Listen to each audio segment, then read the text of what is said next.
Hello and welcome to another edition of Original Music Showcase brought to you by the Tampa Bay Ukulele Society. Original Music Showcase looks at the inside workings of musicians who write, perform, and record their own original music. I'm Tom Hood. I'm the host of the show. And for episode 2, we're going to be interviewing Big Tiki and the Tais. So without further ado, let's bring in Big Tiki and the Tais remote from a secure location somewhere in Orlando. How we all doing? We're doing Okay, wonderful, thank I got you. you on camera. So, Big Tiki and the Tais. Who are Big Tiki and the Tais for our listening audience? Well, let's see. We're a trio, a specialty trio. I'm Boros, aka Big Tiki, and to my right is. I'm Nancy Flowers, also known as Naughty Nancy. And to my left is. Tony Schifolo, very well known as La Banana. And we are Big Tiki and the Tais. How did you come up with Big Tiki? When did you become a Big Tiki? I can figure out the Mai Tai part. I've always, that's been my nickname since I was a little kid, Really? believe it or not, in Really? New Jersey. As a little kid, I saw the documentary on the sailing of the Kon-Tiki and I love freaked that out. movie. I became a Tiki file in elementary school in New Jersey. Really? Started words. I still have some of the same Hawaiian shirts I wore in junior high school. Wow, cool. And then we just decided it was Big Tiki and the Aloha Girls, Big Tiki and the Ukulele ladies. and this is Big Tiki and the Mai Tai. Tai one night and thought it would be appropriate. And I love rum, so Yeah. It worked. And it also works out if the lineup ever changes, whether it's male or female, Mai Tais works. So I know I saw you at the first time we met was at, I think, one of the first T-Bug events. How long have you been, Steve, Yes. have you been playing ukulele? And then I'll ask the same musical question to the others. I started ukulele basically 10 years ago when the first T-Bug, I went to a workshop that Steve Boysen had at Sam Ash. Okay. And I think he's still using the same flyer. But got hooked. I was actually a very early member of T-Bus. And that's basically where it started for me. I loved his arrangement of, the real arrangement of Over the Rainbow, which is that Steve uses as his handout. And how about you, Nancy? What was your story? How did you get addicted to ukulele? You know, it's funny. I was a senior illustrator with Margaritaville, and in our office, we actually had a small ukulele as a prop for our tequila advertising. I picked it up one day and started playing it and just fell in love with it. So I took it home, playing it, and my husband walked in the studio and smiled and said, you know, you should really get yourself a much better ukulele if you enjoy it. And that's kind of how I was in 2012, and was on the phone with Mim and became close friends with her, and ukulele started happening, and now they habitually show up at the door quite often. So She doesn't want her husband when they show up at my door. Right. Right. And they breed in the closet. Now, Tony, my do you play? I know you're the wash tub bass player. Do you also play ukulele? hey, I've been playing ukulele now about 4 years. I know 3 chords. And One a we one just a started year. we just started a group over in Titusville where I live, and we have about 8 or 10 people, and we have a great teacher. He's actually a Hawaiian, and he comes to the library every week. Well, that was before the close down, but we're going to start up again. So I've expanded my ukulele repertoire now. I know at least 6 chords. And rock on. whiz kid on the U bass with 4 strings. Oh, I got one of So watch out. I got one of those right here, as a matter of fact. I love the U bass right here. Don't. Me too. Awesome. Yes. Awesome. So, how about before ukuleles? Were you all musicians prior to ukuleles? As a little kid, I learned how to play the accordion. So my mom couldn't afford a piano. So yeah, from third grade to sixth grade, I had a band in high school called the Blues Contraption, and I played 12-string rhythm guitar. And then there was a lapse until like 10 years ago. Yes. So now I can afford all the equipment that I wanted in high school. And how about you, Nancy? Well, I started out with cello, which I was absolutely ghastly with. I succeeded in making it sound like mating rhinoceroses, and every time I would unzip the cello case, my dog would run into the other room screaming. So, needless to say, the cello just was not fitting me as lately. I sang quite a bit, and I had taken voice lessons in my early 30s, but never took it seriously until recently. And I come from a music family. My father had a all-girl orchestra in the big band style following World War II, and before that he played with Jimmy Dorsey, trombone. But he was a public school band director, and I wound up playing the oboe. So I'm a classically trained oboist through college. And then I migrated to the one-string washtub bass and have made a lifetime out of that. So tell me, one string is better than two. Do you have your wash tub with you today, or are you all relaxed? Oh yes. Can you? No, I never come without it. Yeah, we're gonna rehearsal afterwards. It's a jug band instrument, correct? Isn't that's what I would think of? Yeah, that's the genesis, and I learned to play with a blues musician back in the resurgence of jug band music in the 70s, and then played with this blues musician. It's great. It plays bluegrass. It plays old timey. You can play. Now I play ukulele music a lot with it too. And vaudeville. Oh yeah, I had a vaudeville orchestra there for a while, where we played with a violinist, not a fiddler, and it's a very versatile instrument. But it's also a true Hawaiian instrument. It actually comes from an African gourd bass, one-string instrument. But when I was researching the washtub genesis, I found that in Hawaii it was often a part of ukulele bands, so appropriate for a kind of music we do. All right, so let's talk about your originals. I've seen you at several of the different Tampa Bay Ukulele Society events that we put on, and we love having you at our events. We're going to play a video in a couple of minutes. So talk about the songwriter. Who's the songwriter? Who's the... I'm 80%, Nancy's 20%. Okay. And Tony's along for the ride. Right. That's right. I just put the bottom in. There you go. All right. So why don't you talk a little bit about what drives your songwriting process? What do you start with? Do you start with the music? Do you start with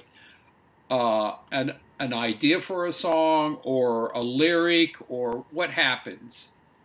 Well, it's usually an idea and a lyric, and the music comes later. Actually, one time I had a riff I liked, so I wrote a song.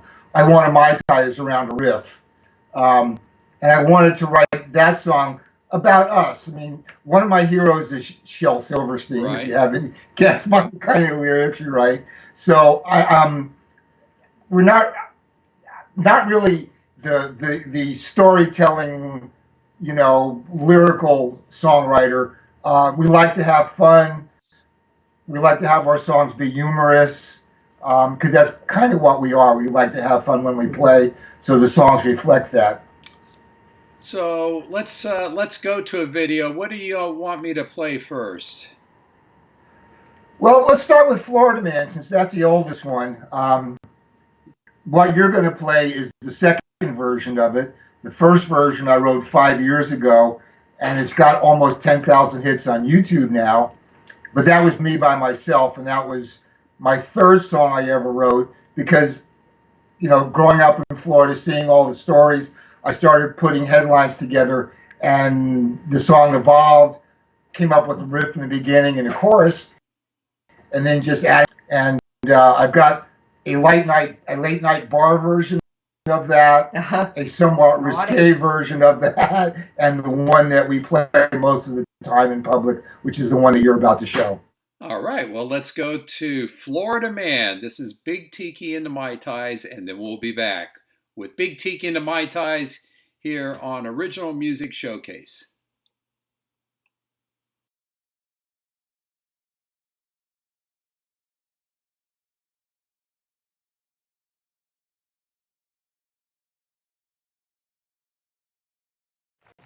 All right, this next one is an original, and it's about somebody that everybody here knows. They don't know them personally, they've heard about them. There's actually a chance that he might be here tonight.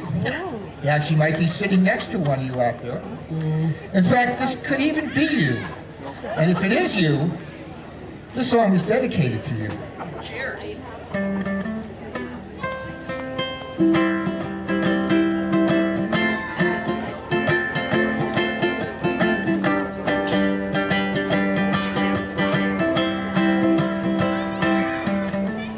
Every state has a man or renown. Some of them heroes, and some of them clowns. Some of them fictional, and some of them true. Some like exploring, and some like to brew. But one state's got the most famous of all. You might meet him if you went to the mall.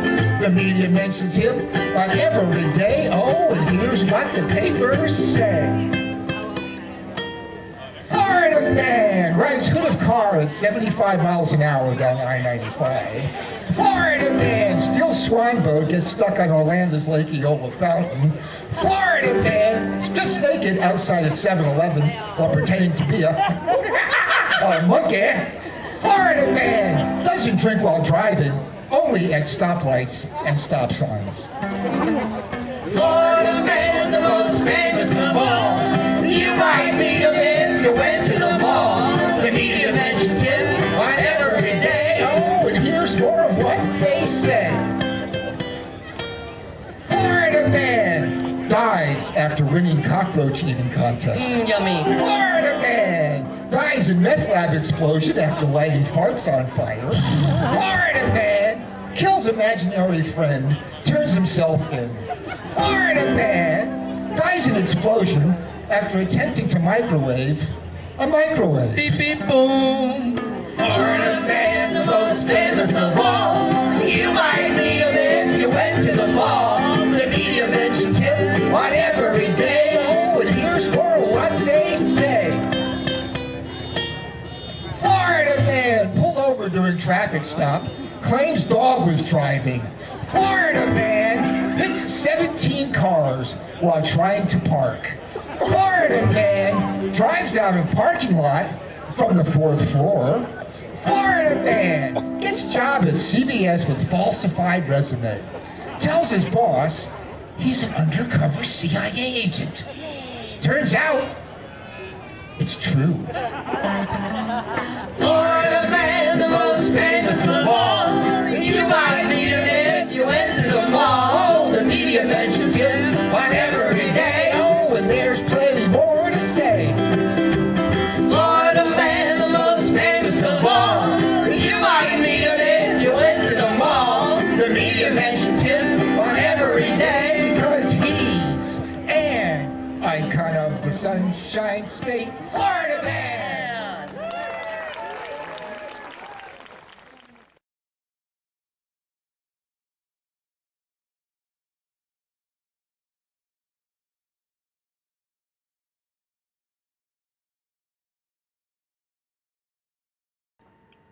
And we are back with Big Tiki and the Mai Tais.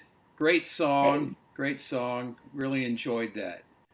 So, back on the subject of writing and recording. So now you've got the song written. How do you put the music together for a song when you've written the lyrics? With Getting Laid Tonight, that was a collaboration between Stephen and I. We were sitting at his kitchen table, and the lyrics just started flowing from me, and the tongue-in-cheek, the humorous. If I were to write a song, that's kind of the epitome of what I would write, because it's naughty and it's funny and it's silly and it's tiki. Um, and it basically was putting the lyrics together, and then Steven sat down and started working on some riffs with it, and it was, yeah, that sounds great, let's keep going. So that's kind of how it happens as far as putting that all together. Now, I do have that I want to write a song around, and it's going to be a sad song, and this is where an idea germinates, and the line is, "You'll never know how much you'll miss me because my tears got lost in the rain." Oh. So I want to write a song around that line. Now, that does not sound like a Big Tiki The Mais Tais song. Are you telling me this is a solo project? What's going on here? They'll all end up in the band. I'll end up making it nasty. Yeah. Please, me on that. I'm going to throw a couple lines in there that'll just, everybody's going to stop playing and look at me and go, oh God, not again. But it's an image that I like, and it's a romantic image, and versus the one that Tony came up with about her boyfriend in the beach, which we won't go into that one. That's definitely for the late night. No, that one's perfect. So I know when I was in I'm sorry, what? I'll tell you that one offline sometime. I know when I was at Full Sail Studios in Orlando in November, there was a lot of time blocked out for Big Tiki and the Mai Tais. So I assume you're all working on an album. Tell me about that. Yeah, we've got an EP in the works. We've got 5 originals now, which is enough to put together in a nice EP. So yeah, I've been enjoying. The thing about Full is they give you all the separate tracks, and you basically have to mix it yourself. So I've been having a blast working on that, mixing it. And so I have a friend up in Nashville who is an amazing pedal steel guitar player, and the recorded version of that, he has laid down pedal steel track on that one. It's a great mix. Don't have a video for it, just audio, but it's a great. And have you used any of their video facilities over there? We shot an hour. Yeah, there's an hour-long video that they shot with us. But it's nice. They've got a full 5-camera setup. They've got a giant LED screen behind you. I do have some cuts from that. Hunker Down, I have a version of that from the shoot at Full Sail. Mm-hmm. We have not recorded I Want a Mai Tai yet. That's our next project once things open up again, is get I Want a Mai Tai down. Okay. And the students there are just amazing. So yeah, I think we worked with the same guy. So why don't we do this? Let's go to Getting Laid by Big Tiki The Mai Tai, and then when we come back, I'd like to talk about some of the influences. So think about artists and people that have helped influence your songwriting and your performances. But in the meantime, folks, this is Getting Laid by Big Tiki and the Mai Tais.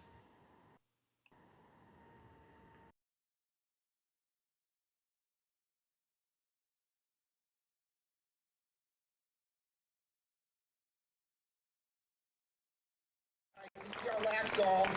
It's only wrote originally for us, and it's all about, you go to Hawaii and you get the beaches and you get a nice lay and nice refreshment. I love to go to Hawaii and get laid. Oh, you always get a lay. And we want some of the audience to have a lay too, so. You want to get laid tonight? You want to get laid tonight? We're all going to get laid tonight. Yeah, you ready?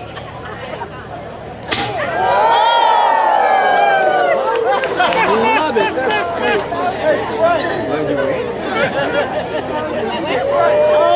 Nice pose. Come on, lay it on, lay it on. There's a purple one right at your feet.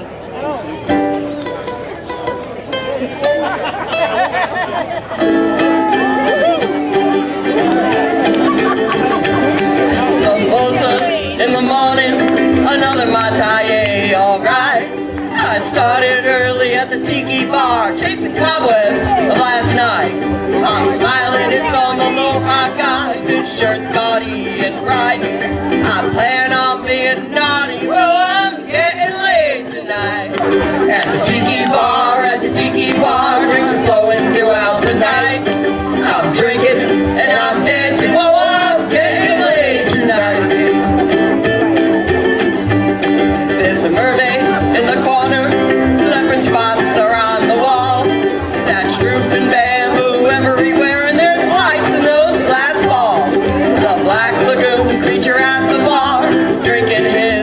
from. A princess with a hula hoop just smacked him on the bum. At the tiki bar, drinks are flowing throughout the night. I'm drinking and I'm dancing, oh, I'm getting laid tonight.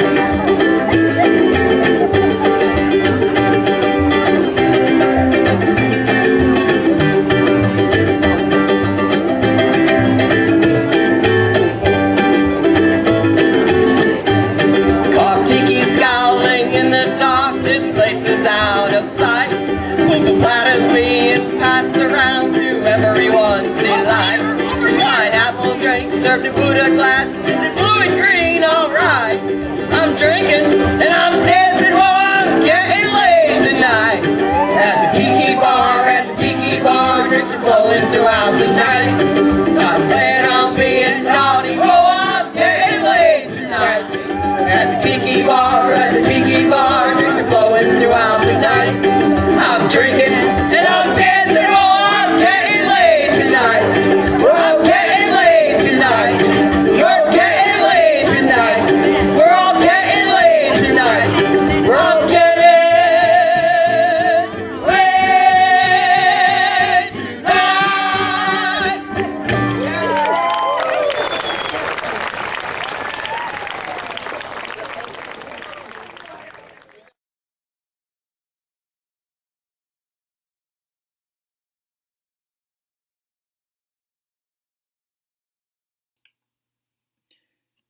And again, folks, you are watching Big Tiki and the Tais on this week's edition of Original Music Showcase, the behind-the-scenes look at what goes on with performing musicians who write their own material.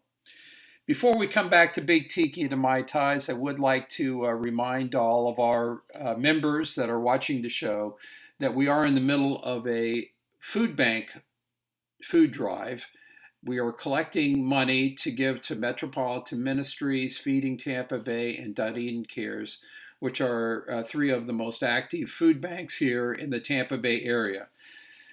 The food banks need help. Their shelves are low. The demand is high right now due to COVID and a lot of unemployment situations. So if you've got some money and can afford it, please go online, make a donation to Tais. 100% of monies that we raise through this program in the month of May are being sent to these different food banks. And right now, there are matching fund drives at both Feeding Tampa Bay and Metropolitan Ministry. So for every dollar we raise, there's a mystery donor that's putting in another dollar. So if you can, please help out. And we thank you on behalf of the Tampa Bay Ukulele Society and the participating food banks that will be the beneficiaries. And again, 100% goes directly to these food banks. So now we're back in the studio. I've got Steve and Nancy and Tony remote at a secure location that we're not going to disclose today. They're over in Orlando. We're connected via the miracle of Skype and the internet. So, what are some of the artists? Can you hear us? Yes, I can hear you. Yeah. Well, I'd like to take a moment quick and send some props out to the Tampa Bay Ukulele Society, not only for the charity that you're benefiting right now, but through the years, from the very beginning, from the Asperger's to all the food banks to everything that you've done. Congratulations to you guys. You guys do yeoman's work in the charity field, and it just makes us all proud to be part of you guys. Well, thank you. We appreciate that, Steve, and Tiki and my Tais. We appreciate that very much, and it's been a interesting journey for the club, and we continue to grow and evolve and change. And even right now, amid this COVID crisis, we're adapting. That's why we're doing programs like this, because we realized we need to have something to improve our stay in touch capabilities with our members when we can't get together. And we run over 30 events in any given month between our open mics and workshops and everything else. So being able to stay connected via the internet suddenly became really important for us. So that's why we're doing programs like that. And again, thank you for being one of our first original bands to participate on the show. We're working out some technical challenges here, but so far, so good. We appreciate that. So now let's talk about who influences you, some of the artists maybe when you were growing up or today. Free reign. We'll go from Nancy to Steve to Tony. So Nancy's first. I'll start. Okay, you go first. Nah, nah, nah, nah, nah. I'm going to take all your favorites Okay. now. Nah, Well, I have other no. ones. Okay. I grew up listening to Jimmy Buffett ever since I was 11 years old, a kid on the beach in Stratford, Connecticut. I grew up in a little peninsula called Lordship. We had 3 beaches. So it was all about beach life for me. And, you know, Jimmy was excuse me, a huge influence on my love for music. Hyatt, absolutely love a lot of the female singer-songwriters too. Bonnie Raitt, Mary Chapin Carpenter, Lucinda Williams, big fan of the Pretenders, big fan of the Motels. Also, I love Steve Perry from Journey. And that was a voice that always just knocked my socks off when I was a young artist. Do you have a Motel song that you do as a ukulele group? If not, I think you should Yeah, we pick do. one up. I'm working on a couple other ones. Nice. Oh, definitely. Very nice. What about you, Tony? Okay, Tony. Well, you know, there are not too many singer-songwriters or composers who score for a washtub bass. So I've had to pick my influences from various genres. And of course, you know, and old-timey music, bluegrass. I love to play bluegrass. Fox on the Run is one of my favorite songs. But through the years, I found that, especially with a group like the Big Tiki The Mais I've been in, the guitar players and the ukulele players, they have their chords and things they'll go through, and they say, okay, play something. And I find bass parts because I listen. Martin Denny is one of my favorite people to play with. I put on lounge music. I get my upright bass and a beer in hand, and I entertain myself pretty nicely, I think. It's not for public consumption. But then I transfer that to the one string because you can do a lot of things with one string. Not necessarily need 4. And my tastes are pretty eclectic. As a kid, I was heavily into both blues, folk, and rock and roll all at the same time. Yep. I've been posting albums on Facebook now. My early influences: Blue Rags and Hollers, Spider John Conner, Tony Son Glover, Pink, Will the Circle Be Unbroken by the Nitty Gritty Dirt Band, Surrealistic Pillow by the Jefferson Airplane. I had the biggest crush when I was a kid. I mean, the biggest crush. Rolling Stones more than the Beatles, but Jeff Beck, Jimmy Page, Eric Clapton, John Mayall's Blues Breakers, Shel Silverstein, Frank Zappa, and the Mothers of Invention. I love them all. Chris Christopherson, Steve Earle, John Prine, which I came later in life to like John Prine. But I'm real eclectic. Let me just add, in playing the washtub bass over the years with different bands, I've had the chance to open for groups ranging from the Nitty Gritty Dirt Band all the way to, in Amsterdam one year, Joan Jett and the Blackhearts. Wow. Washtub bass. Very cool. I love it. I think Jerry Garcia was originally in a jug band just before the Grateful Dead guy formed. I think that was his big root thing in the early 60s, just before Grateful Dead got together. It was the entree to a lot of different things. Look where it went. Look where it put me. There you go. You know, it's my ties. All right, well, we're just about ready to wrap up. So right now we're still in a shutdown, but is there anything on the horizon out there that you've got for upcoming shows that right now have not been canceled? Well, we just had our biggest March and April ever for gigs, all completely wiped out. We had 10 or 12 bookings. Yeah, You know, some of them got reschedule. We're doing Tiki Fever at the Baihai Hut in October, which is Florida's oldest tiki bar, which is a great place. One of our favorite things is we've done this to be our third year in a row. Track Shack does a corporate 5K run, and it's 18,000 people, and we're one of the inspirational route as all the runners go by. So and that we have 18,000 people run an hour. I usually bring my horse crap and start chasing them. They love that. And we've got a couple other special event parties we were going to do this month that got postponed to next October.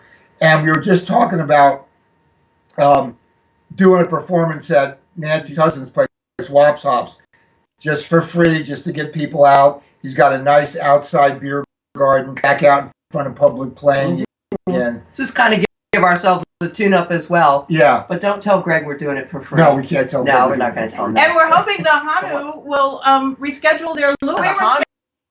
We love the Hanu. Yeah, down in Dunedin. We love those girls. We love Lisa and Kim. Bars too. Yeah. Well, we're all ready for things to open up, but only when it's safe. So let's all think positive thoughts. Thank you again for being on our show and sharing your thoughts and inspirations and music with us. Keep recording, keep playing. We're all ready to go back out into the big world and get social when we can be social. And we look forward to seeing you performing in the near future. And folks, that's going to wrap it up for this edition. But make sure that you stay tuned in to T-Bus Television. Watch what we're doing. Thank you.